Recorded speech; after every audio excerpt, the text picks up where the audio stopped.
Hey, today in my 3-minute guitar lick series, we're going to be looking at this Hendrix Red House Classic. If you want 5 more great Red House licks from the studio version, check my longer lesson linked at the end of this one. Today we're going to be looking at one lick that Hendrix plays a variation of in virtually every live recording you can find here on YouTube.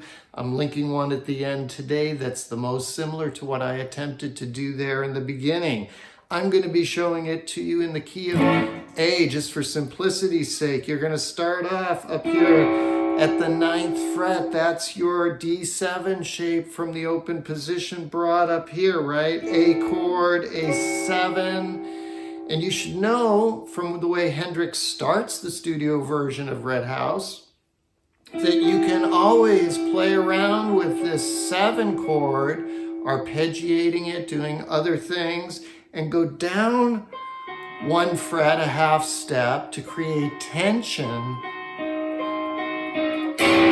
and come back. That's something that you can do in any blues tune. So what Hendrix does in these live versions is he solos for about a minute on average, and then he starts a round of the 12 bars by sliding into that A7, arpeggiating it, just kind of lazily, and then going down that half step and then immediately sliding up to 14, which you'd recognize as your octave of a D7 of the D7 shape, because that's your 4 chord, right? It makes sense.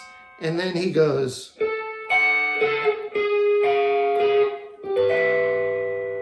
so that's 1st and 3rd strings, whether you're hybrid picking or flat picking, going 14, 13, 12. And when you hit 12, you can play all 3 strings because that's the top 3 strings of an A9. We'll talk more about that in a second.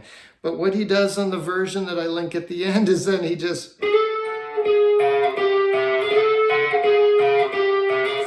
times goes back and forth, 14, 13, 12. In other live versions, he does it as double pull-offs. And others even goes back up with hammer-ons. The takeaway is this box. And I've shown it to you before. Think of your first position A chord.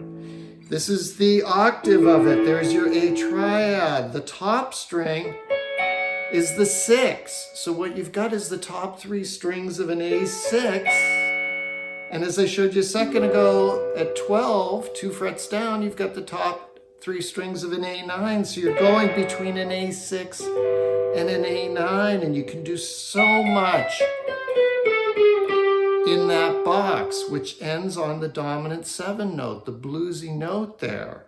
So if you're in the key of E, find your A shape of the E chord. And